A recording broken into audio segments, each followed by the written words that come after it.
I've always been a little envious of the remote control capability that modern day conversions have.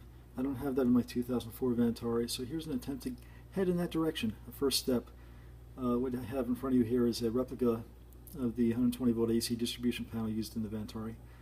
It's a PowerLink AS system made by Square D. I have 9 motorized circuit breakers here, and behind that I have the liquid crystal display control module, programmable, and that plugs into the PowerLink AS system, which is a PLC that drives the motors, takes commands and drives the motors.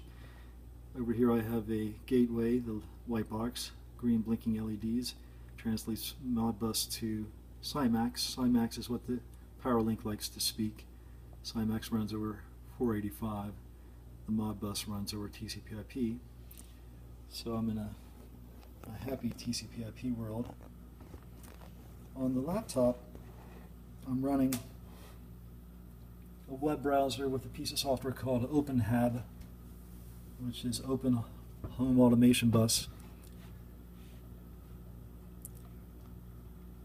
And it's an open source piece of software, no licensing, source code available. You have the software, you control it, you update it, and when you want to add new TVs or audiovisual, you get to do it all on your own. I have some very basic groups added so far, just for demonstration purposes. I'll click on phase 1, 120 volt AC loads, and I'll do the same on my Android. There's an app, an OpenHAB app, available for Androids, and so I'm running it, and this is running over Verizon, so this is truly a remote configuration on the Android.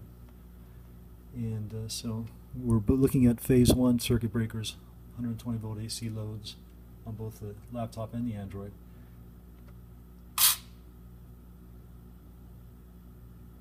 So I'll step through here. You can hear the circuit breakers, the motors engage.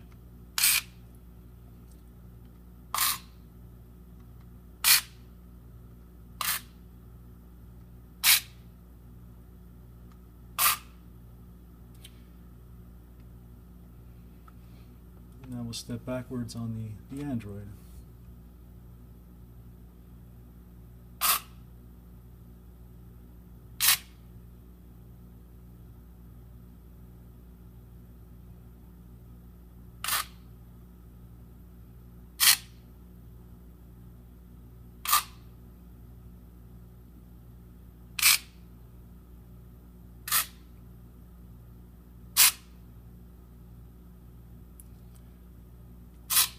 This is very rudimentary, just a basic demonstration, but the OpenHAB offers many what they call bindings, basically drivers. They offer the Modbus driver, which makes it very easy to connect to a whole slew of devices, maybe thousands of devices actually, from the old X10 all the way up to the latest stuff, including all the audiovisual stuff that you may need, and infrared controllers for adding controllers for your audiovisual, which is something that I would certainly add to this too. So there you have it, the basics of handheld control for local and remote control of your Prevo early model H3 Vantare.